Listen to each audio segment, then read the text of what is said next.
The stories shared on It Takes Balls are unique to the individual sharing. Always speak with your trusted medical provider for treatment options specific to you. Welcome back to It Takes Balls. It is officially October 1st. If you're listening to this, I've just been married. Hopefully I have made it home from my Disney World trip. I've never driven that far before. So if you're listening to this and I'm dead, well, it's already been recorded and posted. Today I'm joined by a testicular cancer survivor on the It Takes Balls podcast, presented by Testicular Cancer Awareness Foundation. Today I've got Zak Dahlheimer. He's a news anchor with News 3 in Hampton Roads, Virginia. Zak, thanks so much for being here. Hey, Stephen, and congratulations to you both. Hope your trip back up was well, and hope your trip down to Disney World was well. Being from Florida, it's a really cool place indeed. And I'm just messing around. We're recording this in August, and I'm trying to get all these episodes done before the wedding so that I can enjoy married life for the fall. So by the time you're hearing this, Zak has just had a birthday, so happy belated birthday. Yes, yeah, I'll be 29 when this airs. So last year of my 20s, and before we get into the really good decade. All right, so give me like a little bit of your background. I mentioned you're a news anchor, but tell me about yourself before we get into your testicular cancer story. Sure. So I am a news anchor and investigative reporter for WTKR News 3 and WGNT TV. We're the CBS and CW affiliates serving the Hampton Roads area of Virginia, more also known as Southeast Virginia. So Norfolk, Virginia Beach, Newport News, and all the surrounding areas, as well as Northeast North Carolina, Outer Banks, and some counties more inland west of the Outer Banks. I've been doing this now for about 10 years with experience in Virginia, North Carolina, California, and in my home state of Florida. Originally from West Palm Beach.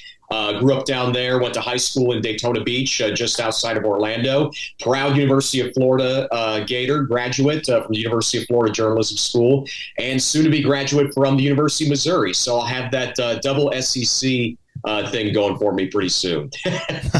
That's awesome. All right, so let's jump forward to your testicular cancer. Where were you in that big moving around the country? Where were you in that when you were diagnosed? Yeah, so I was 26 years old at the time. I was a reporter at a station in Raleigh, North Carolina. And, Stephen, from being within the business, there's a lot of moving around, especially in your mid-20s. Your career is one of the big things in your life. You want to keep moving up or go to certain areas, get certain positions, keep busy to attain what you want in your professional career. So I was lucky enough to work in Raleigh, which at the time was a top 25 market in the country at that age, doing general news assignment reporting, investigative reporting where I can, and living in a great city. The Research Triangle is a beautiful area. So you moved from there to where you are now, and then so you were diagnosed. Was it shortly after you moved to Hampton Roads? It was actually before I moved to Hampton Roads. It was January 21st, 2020. That's the date that'll be burnt in my brain for as long as I live. So tell me about when you just made that big move, and it's a huge life change. And I watched the piece that your station did on you. The doctor mentioned that testicular cancer kind of affects young men who are going through these big changes. So tell me about that. Well, yeah, at that point, it was when I went to News 3, it was around 2 months and change after my diagnosis. Not to mention also there was a thing called coronavirus that was surfacing at the time. So couple those two things along with a big move and a career change, a lot was going on mentally for me at the time. But thankfully, I will say the big thing that helped me out was having a good support group, not just with that time, but also dealing with testicular cancer. And I got to give a shout out to my folks, Mike and Kim Dahlheimer, my mom and dad. They've been the best set of parents that anyone could ask for. They took this thing head on with me since we found out the news. And really have stayed with me, going to my appointments, helping me with other things health related in my life, related to the cancer bout, and have really have been my champions and heroes. That's really the best way I can put it. They are my true heroes in life. Yeah, it's super important to have a great support system. And I think we should have a great parents off, because mine were also great. So shout out to them too. So had you ever heard of testicular cancer before you were diagnosed? I heard bits and pieces about it, and mainly just not a whole lot. The big thing that I got from was Lance Armstrong. Him saying about it, talking about his journey offhand. Where you see him in movies or when you saw him when he was competing, it would get mentioned offhand. But that was really the only famous person at the time, and really the only person in general that I knew where testicular cancer was associated. So quite frankly, I had heard about it, but I mean, it was not on my mind whatsoever at the time. What led you to go to the doctor to be seen about what ended up being your TC? So it's a very interesting story as to how I found out my situation. I want to go back to January 12th, 2020. It was 8 o'clock in the morning. I remember it still like it was yesterday. I wake up and I am in excruciating pain in my abdomen and going down into my scrotum. Very concerned, a lot of thoughts going through your mind. I played sports growing up in high school, so obviously I knew what groin pain felt like, playing football, playing lacrosse. But this was different. I was really nervous, didn't know what was going on. I was calling my folks saying, hey, what should I do? And they said, go to the hospital. And thankfully, I was just down the road from the nearest hospital where I was living in Raleigh at the time. So got to the hospital. And immediately in the ER, you check your vitals and so forth. And I'm just, what is going on? Like, I have the biggest question mark in my head at the time. I've never gone through something like this before. So they roll me back and they do an ultrasound down there.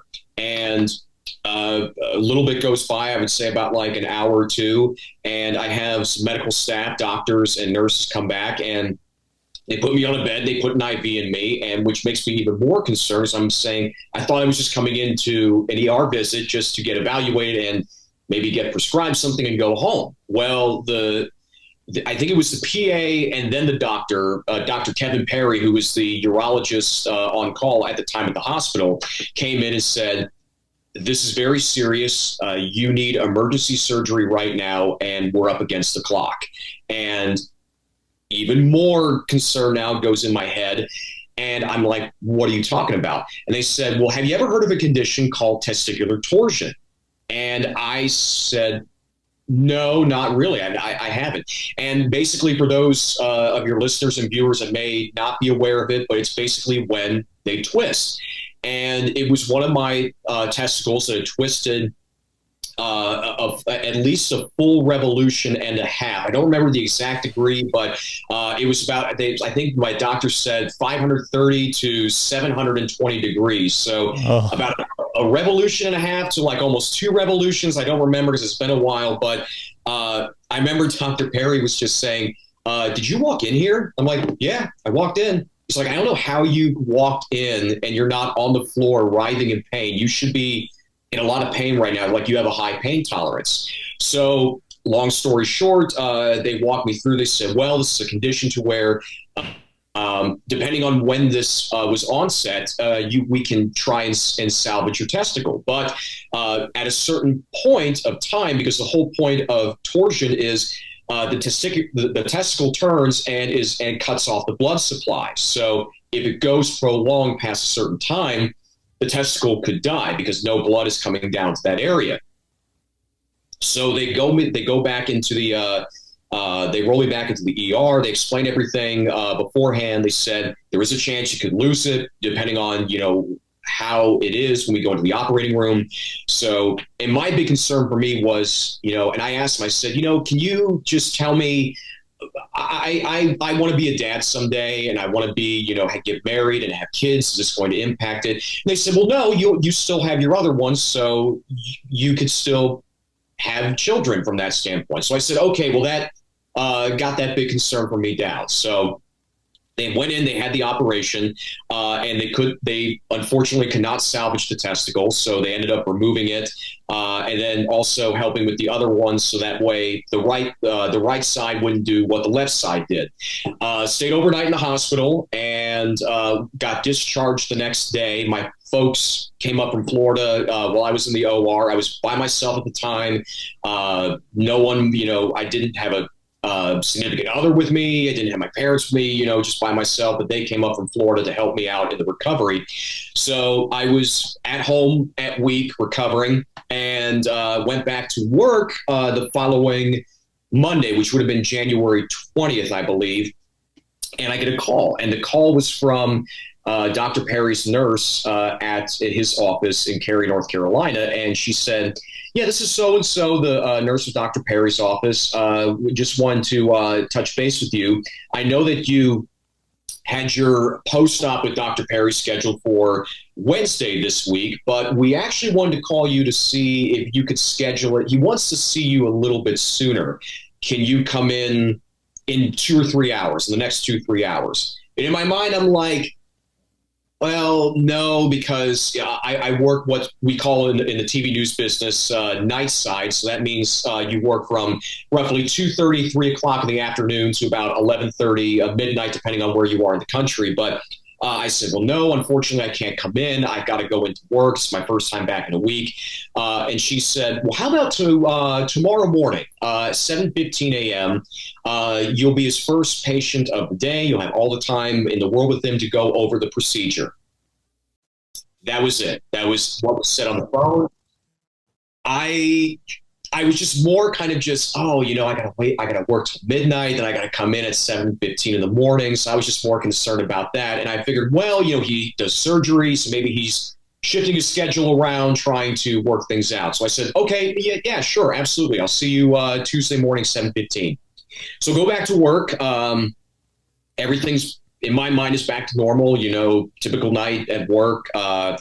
And then wake up and go with my folks to see Dr. Perry the next morning, January 21st.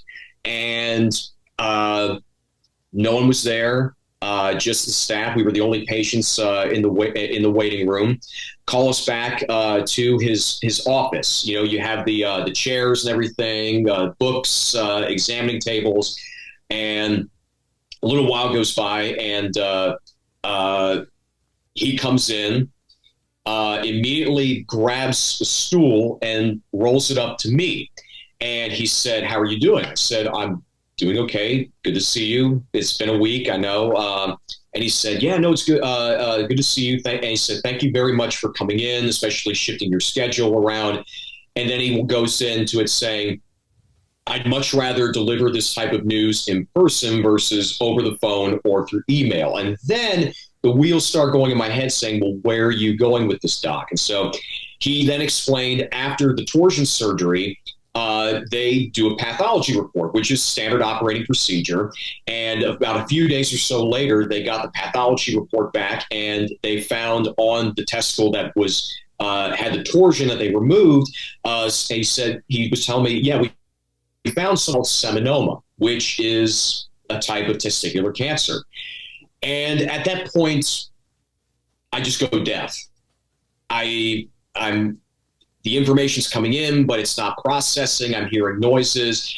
The way I kind of describe it is, if anyone has seen the series Breaking Bad, the first episode with Walter White sitting right there in the doctor's office, and the doctor's explaining to him his diagnosis, and it's just kind of like just noise going in and out. And I finally, after a while, was just very confused, and I said, wait, doc, wait a second. Are you saying that I have cancer? And then he said, yes, you have testicular cancer. And so then that's when it started to come in, and he explained it. He said, and he told me with this in the piece that aired on News 3 on my journeys, that seminomas typically show up fairly quickly when they do an ultrasound in that region. But because the testicle had cut off the blood supply, it was it couldn't be read. They couldn't see the tumor. So the fact that he was going in operating as a torsion and was able to remove the testicle within that time, not knowing that cancer was in my body at the time was, in my mind, an extreme blessing. And he told me, he said, "You are the luckiest man alive right now." He looked at me straight in the eyes and said that. He said, "I've never seen a presentation like this in all my years of practicing urology. Typically, you have testicular cancer, testicular torsion.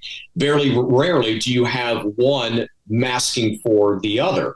And thank God he did what he did, because if he was able to salvage the testicle, get the blood flowing down there, send me off on my way, not knowing that I had cancer in my body, who knows the growth potentially or how the cancer could have evolved later on, weeks down the line. And I had no symptoms. I had no inclination of, and he asked me that. He said, "Well, have you been feeling weird? Have you been getting any symptoms?" I said, "No, I haven't." I said, I was not expecting this, obviously, at all. So then he starts laying out the game plan of, okay, well, this is what you need to do.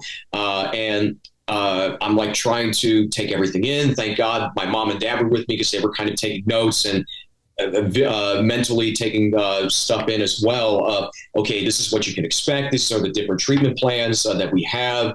We're going to do more tests, for the staging and to figure out a treatment plan. But the thing that stuck with me was when he said, "This is a very curable disease. Your odds right now are very good."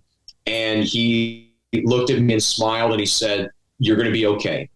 No matter what happens, you are going to be okay. We're going to fight this, and you are going to live a great rest of your life, to where this will be a bump in the road, but we'll take care of this and tackle this." That's incredible. Like, it seems like, a lot of people have some kind of other incident that gets them in there, and then they realize, it's just crazy how that works. Yeah, I've seen videos from doctors around the country that have said, yeah, it typically when a man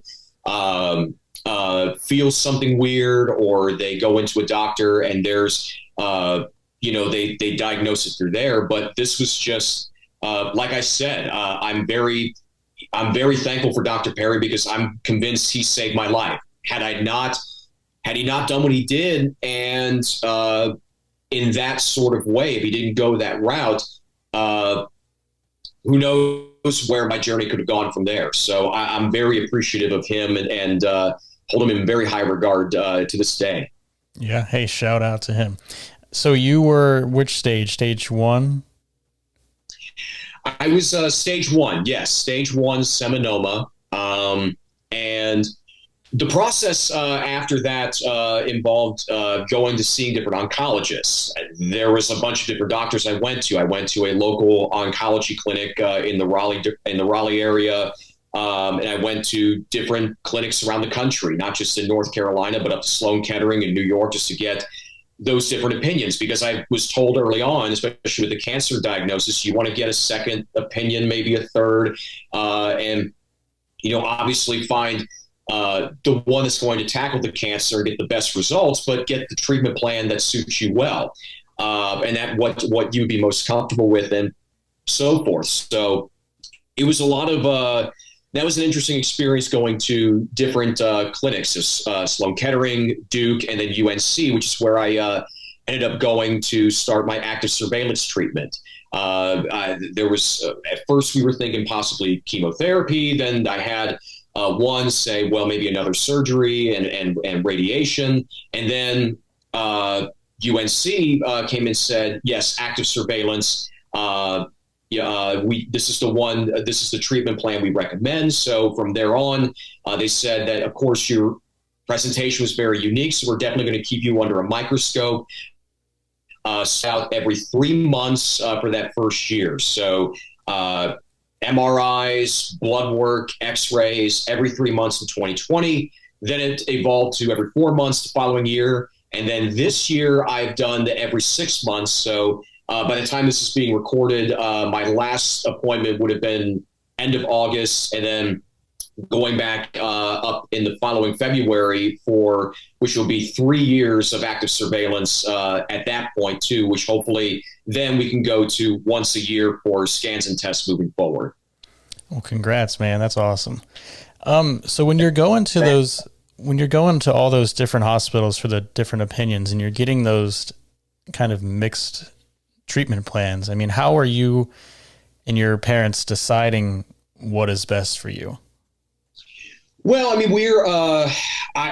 from the get go, I'll say, and my mom especially, she's big into this too, and I'm certainly big into it. Being a journalist, I just started researching. I saw videos from a well-known doctor at Johns Hopkins, UCLA, UNC, Sloan Kettering, everywhere, Indiana, just to get as much information on this cancer in general, the stage of cancer I have, and typically what are the most common treatment plans that are most successful for the stage and the type of cancer that I had, stage 1 seminoma. So, and my parents and I, we wanted to definitely, I think the mindset that we had for this was minimally invasive, but most results. Let's see, what we can do, but obviously open to everything on the table as well, and just seeing and just weighing all those different opinions. Yeah. And I know it's not good to compare stages, but I almost feel, in my opinion, like stage 1 is maybe even tougher than stage 2, which I was, because, you don't know. I mean, you hope that they got it all, but you don't know for sure, right? I mean, the mental game with testicular cancer is one of the biggest parts. Yeah, and that's a really good point, Stephen. I mean, the fact that they said that it was localized to that certain area, but at first, in those first couple of visits, they wanted to see about, well, did it spread to the lymph nodes? Did it spread anywhere else? And that is really a mind battle, and that adds to the mental health aspect of it, saying, well, yes, you hope you get it. You hope that everything, they got everything within that surgery. But in those surveillance, like that's what causes, the nervousness every time you go into the doctor for these MRIs and everything like that. As I'm going into the machine, or as I'm going in to get my X-ray and blood work, I'm just looking at those 3 markers on the blood test. I'm thinking, okay, where are they going to be? Are they going to be up? They're going to be down? And are they going to see anything in the scans? One thing though that will help me, that has helped me though, and I try to. My thing is humor is very important, and you definitely have to be thinking positive when you're going through certain things like this. I definitely have to have a big shout out to UNC for having the capability to, as I'm getting my MRIs, they're like, what type of, I went in for the first one. They're like, what type of music do you like to listen to? I said, well, Metallica, AC/DC. They're like, oh yeah, you like Metallica? Okay. So they're just, excuse me, every time I'm going into the MRI, they're cranking up Metallica, and that gives me my little Zen moment as I'm like, taking a little nap as you're going into the machine. I mean, I think, and I'm thinking to myself, wow, this machine's manufacturer, they really synced up the machine's noises to Lars's drumming on these albums. So that's funny. Very, very impressive. Yeah. I keep harping on the big move and life change that you had. I mean, this was, you said before, sure. But you had just, I guess I assume you probably had just signed with your where you are now, News 3. So what's going through your head when you've got this diagnosis and you're like, all right, well, I've got this big thing planned where I'm going to be moving up to Hampton Roads, Virginia. I mean, what are you thinking at that point? A lot of things on my mind. I mean, I'm 2 months in to getting diagnosed. And at that time when I was starting up here, I was 1 month from starting the active surveillance route. So it's very fresh in my brains. And on top of that, you're moving to a new area, to a new station ownership group. So it's a lot of new territory to cover. On top of, at the time in March of 2020, there was a lot of, that's when COVID-19 was really starting to get into the public eye more and more. And all these changes that went into effect, guidances coming from the CDC, from states, what they may do, what they may not do. And especially, there's a lot of talk of, oh yes, COVID-19, if you're a cancer survivor or cancer patient, so forth, you definitely need to be careful, especially when you're out and about. So moving was an adventure. Trying to find a new apartment was an adventure indeed. But one thing I will say is I'm extremely thankful to WTKR for how they have helped me. Especially, I want to give them a shout out, Sarah Wall and Eric Olson, who hired me to Channel 3, Gerardo Lopez, Allison Herman, and all the other management and my coworkers that have helped me throughout this time. Because my biggest concern was, coming into a new place, you hit the ground running when you start a new station. You're getting used to the community. You're making sure the community is familiar with you and getting familiar with the beats and the types of stories going on and wanting to get off on the right foot. And then when you come home, you have this type of this other thing you're dealing with mentally. So, but that's why I go back to you have to keep staying strong and staying positive, because that's what helped me. Positive thinking and positive mindset is very often the best medicine overall that we can have, because no matter what you're going through,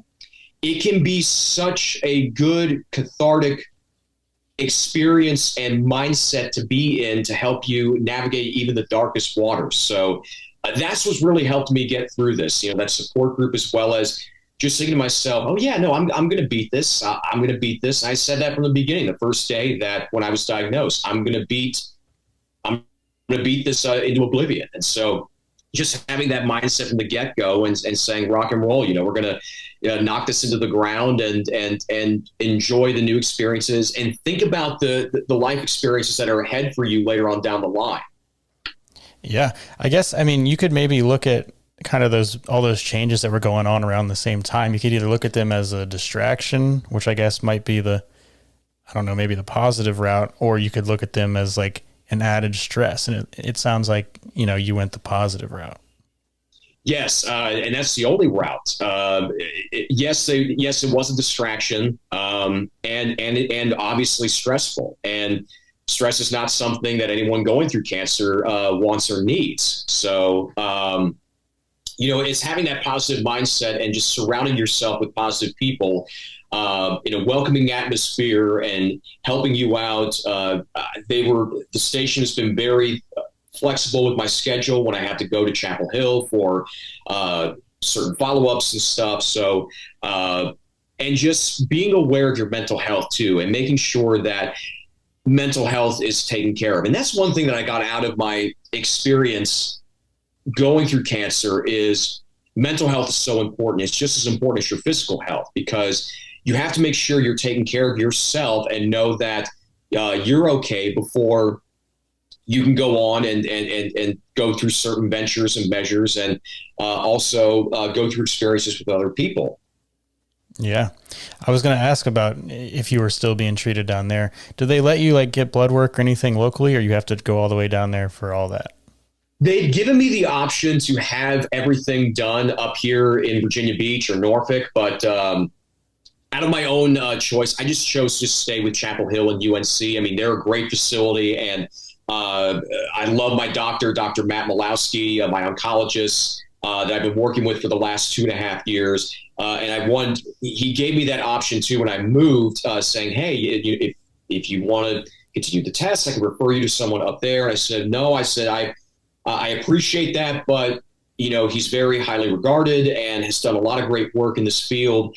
And I told him, I said, I want you as the captain of this ship. I want you to help me guide me through this, at least until we get into a maintainable time frame of maybe doing the once a year, maybe 5 years later down the line, whatever. But at least in the beginning stages, I wanted him to be a part of my journey, not just from the beginning, but to see it all the way through. Yeah, that makes sense. Talk about, you said you only heard of Lance Armstrong, was the only person that you'd heard of that had it. Now you're kind of in a position of, notoriety, and using that kind of position that you have to spread awareness. Yeah. So immediately I started looking at different groups when I moved up here, because you have to surround yourself again with good people. So I looked up on different organizations, the Testicular Cancer Awareness Foundation for one. I was amazed at their work they did, as well as the support group that they offer to men, but also going to things like the American Cancer Society and getting involved with different events. And first, to me, it gave me a new perspective on covering cancer from a news perspective. You know, there's one thing to know someone you love or someone you respect going through cancer, but when you get diagnosed yourself, it's a completely different understanding from the physicality, the mentality of going through it. So that made me realize the added benefit of getting the awareness out on this type of platform, because I don't take for granted my platform, and we as journalists we have a duty to educate the public and to make them aware of things to help them in their lives and their surroundings. So I thought this was a great opportunity to get out there at first, get certain things out there about cancer organizations here in Southeast Virginia, helping people out and so forth. And eventually I got involved with the American Cancer Society. I'm now serving on their board of directors here in Virginia. So very thankful for that opportunity. Nice. Congrats. Thank you. And they've been a great support group for me here too, getting to meet different people, getting to work with other groups in terms of community outreach, such as Urology of Virginia. Also done stories with the Testicular Cancer Awareness Foundation and the Movember Foundation. So I made it a point. I started doing it in October of 2020. I said, what about doing Real Men Wear Pink to help with breast cancer awareness with the American Cancer Society? That was my first year doing that. To where I said, okay, I'm going to wear pink every day for the month of October to help raise awareness of this cancer, because I had family and friends, family friends going through breast cancer and have seen how it's impacted their lives. So that was my first go at from my platform, using it through our station. We did a thing where I aired cancer stories throughout the month, breast cancer stories, while raising money for Real Men Wear Pink. The following year, I just said, okay, you know, it's been a little bit and it's baby steps. You know, I was getting more and more comfortable telling close friends, and then friends from a wider perspective, and then people in general about my cancer, because, you know, at first, testicular cancer, you hear a lot of people say it. It's a disease a lot of men, young men, don't want to talk about. And I was one of them at first. And I think after a while, I started getting more and more comfortable with telling my story. And I made a point to myself that eventually I would like to come out and tell my story of going through testicular cancer and so forth. But I was concerned about, you know, doing it, you know, in my capacity, in my role. And I got to hand Gerardo, my news director at the time, who came in. We had a meeting in September of last year, and he had a lot of empathy. He had a lot of regard for what I went through. And we really had an in-depth discussion about cancer, testicular cancer, and in general. And he offered up the idea to say, hey, you could do a lot of good if you share your story. It's at your own pace. You know, if you're comfortable doing it, you do it on your own terms. But I will fully support you, and the station will fully support you if that's something you'd want to do, because you would have the ability to help out a lot of guys that, like you, maybe that didn't go through a lot of, didn't know a lot about testicular cancer and the need to do self-exams and so forth. It could be a benefit, especially for families here in the community. And so I took that, and I was digesting that mentally for a while. And I said, you know what, he's right. I think I maybe want to do this. And so I did Real Men Wear Pink again. And this time I did the model of every week on Wednesday doing a story related to breast cancer here in Hampton Roads or in Virginia. And I made it it would always air every Wednesday on Channel 3 because on Wednesdays we were pink, right? Mm-hmm. And then I said, okay, I want to do something with the Movember Foundation and do stories about the big pillars that they represent, which is, their organization, but also men's mental health, prostate cancer, and testicular cancer.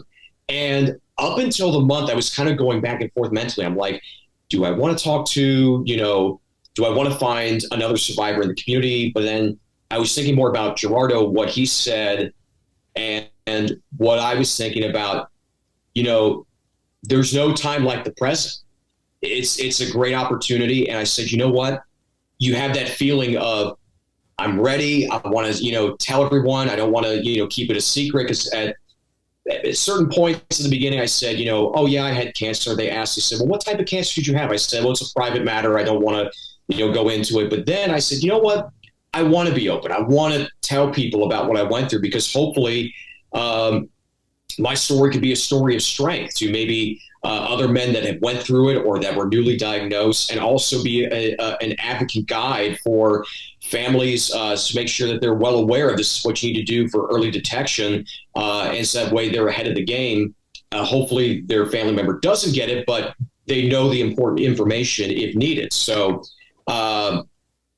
I made a decision, and I told folks at the station, I said, hey, I want to do this. I want to share my story. And Wayne Pellenberg, our photojournalist, and Kelly Dietz, our producer, interviewed me. And now, sharing my story for the first time. And it was a little weird. It was a little interesting, because I had revealed details I was very guarded about. But afterwards, it felt cathartic. Mm-hmm. It felt really good about getting it out there, and, hoping that guys could see it and have a conversation, not just hear from me, but I also, and again, thankfully, I'm thankful for the station. They were able to make this happen, but Wayne and I were able to go down to Raleigh to talk with Dr. Perry, who operated on me, and to talk with Dr. Malowski, as well as Dr. Eric Wallen at UNC, who is a big advocate for men's health, does a lot of work with organizations and with UNC about getting guys to the doctor and making sure they're aware about certain things. But to do that experience, it gave me some closure at the end, to not only for myself, but also I have another reason to do what I do. And this was just an incredible opportunity, and I'm very thankful for it. And it helped me, and hopefully it's helped and will help a lot of people down the road. Yeah. I mean, that's awesome. When you did that story, did you have anybody reach out to you that had similar stories about testicular cancer or prostate cancer or anything like that? Yeah. After my story aired, I think it was in the first day or two after it aired, I had a woman, I believe she lives in California, emailed me all the way out there, and she caught wind of the story. And I think she said, I have a family member. I think she may have said it was her nephew or someone, but I don't want to, get that wrong. But she said, I had a family member go through it, and thank you so much for being open and sharing your story. And that was just, that was one of the big endorsements there for me, because if that's the awards that the rewards that come from this, that's what matters, is people see it, they recognize it, and hopefully it helps them out. So it was interesting getting that all the way across country. Hopefully my mindset was, oh yeah, guys here in Southeast Virginia, Northeast North Carolina, but I was like, wow, like all the way out in California, that's crazy. Yeah. And I mean, I'm sure there's plenty that, didn't say anything, but when they saw your story, I'm sure they're like, hold on a second, I got to go check myself. Hopefully. I think I talk about it way too much, because I had a friend when when this airs, be my wife, she was getting a tattoo, and the tattoo artist, who's a friend of mine, was like, dude, after you've been posting all this stuff, he's like, I've been to the doctor 5 times. I'm like, all right, well, that's a little much, but hey, shout out for going.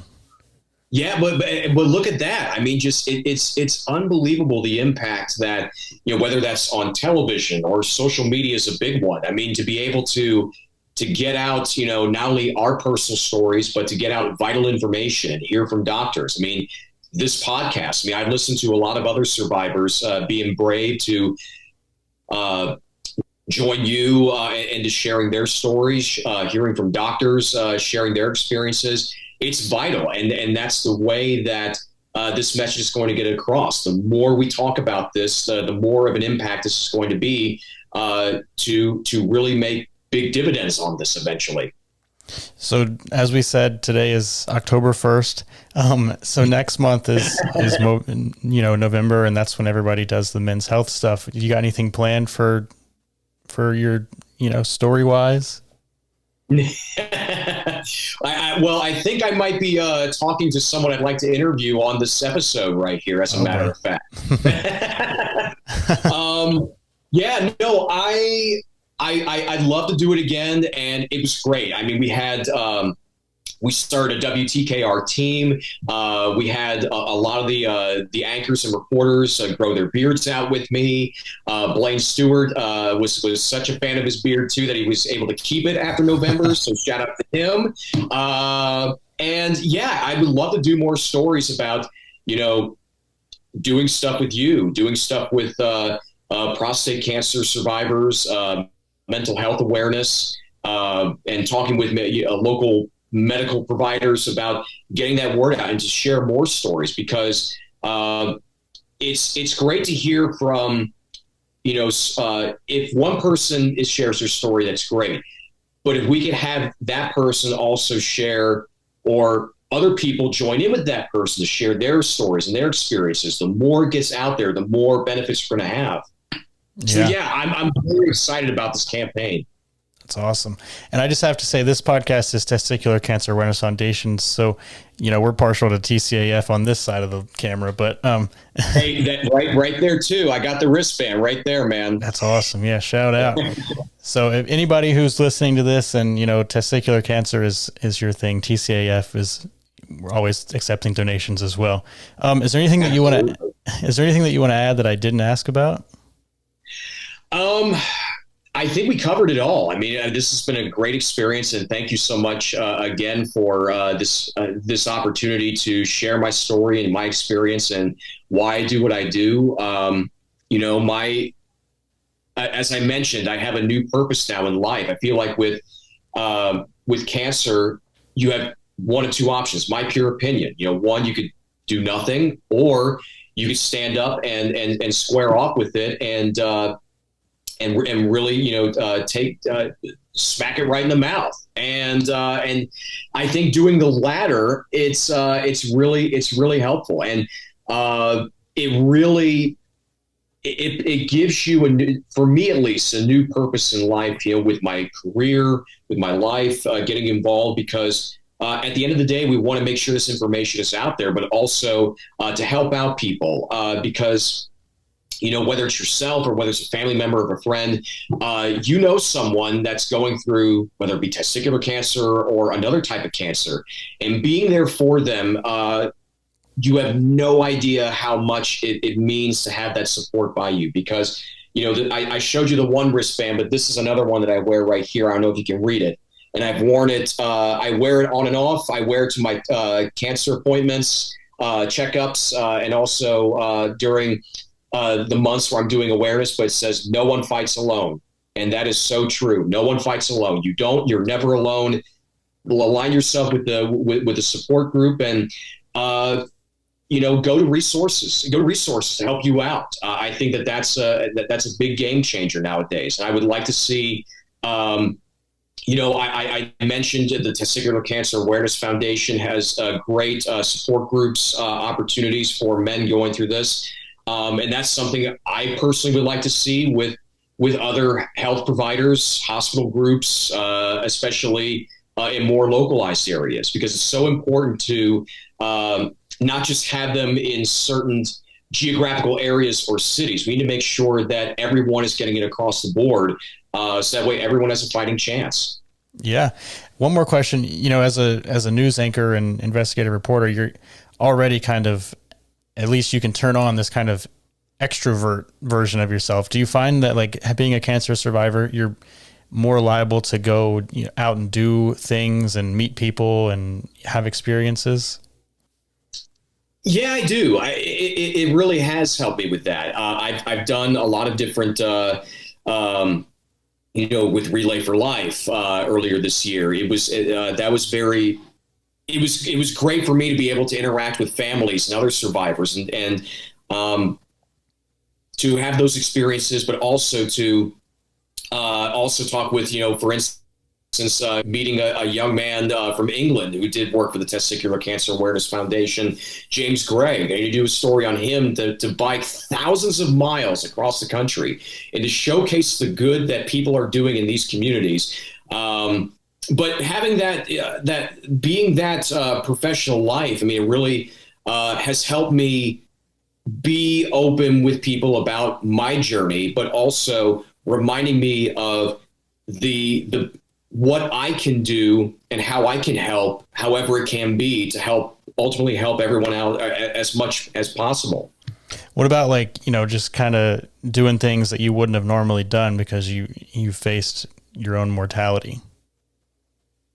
Yeah, I mean, and that's something that I'm constantly reminded of, especially when, the cameras are not on me and I'm not in front of a microphone. When I go inside at my house, it's, you can't get into a cycle and spin, especially when you're just being diagnosed, when you're going through certain journeys with doctors or going to your follow-up appointments. It can be daunting and it can be taxing on you with your mental health. I know for me, meditation has really helped out. I've taken that on. I'm also a musician. That helps me out as well, playing guitar and everything. That's kind of a nice outlet, listening to music especially. But yeah, I mean, I feel like that definitely being able to talk about it openly with my colleagues, with people in the community here, and just how receptive everyone's been. I've been very thankful for that, and that's really helped me with dealing with that while being out in the public eye. Cool. Zak Dahlheimer, thanks for being here. Where can people find you to just follow you and maybe ask more about your story? So you can go to our website, WTKR.com, to where you can see the stories I've done in general, as well as more specifically testicular cancer, men's health related. You can follow me on Facebook at Zak Dahlheimer News, and follow me on Twitter and Instagram, and message me as well through both those outlets at Zak Dahlheimer. So we'd love to hear from you and would love to talk, because at the end of the day, it's all about creating a conversation. But thanks so much, Stephen, again, for this opportunity. And I just want to say I want to thank you for your work in this. You've helped me, and you were helping a lot of young men and their families out by having this podcast out and getting all the information out there. So kudos to you, man. Thank you. I wouldn't be able to do a podcast if it wasn't for having guests like you. So thank you so much for being here. Oh, thank you, buddy. Happy to do it. I'm very honored. For more information and resources for your testicular cancer journey, visit testicularcancerawarenessfoundation.org. You can also follow us on social media at Testis Cancer. We're on Facebook at Testicular Cancer Awareness Foundation.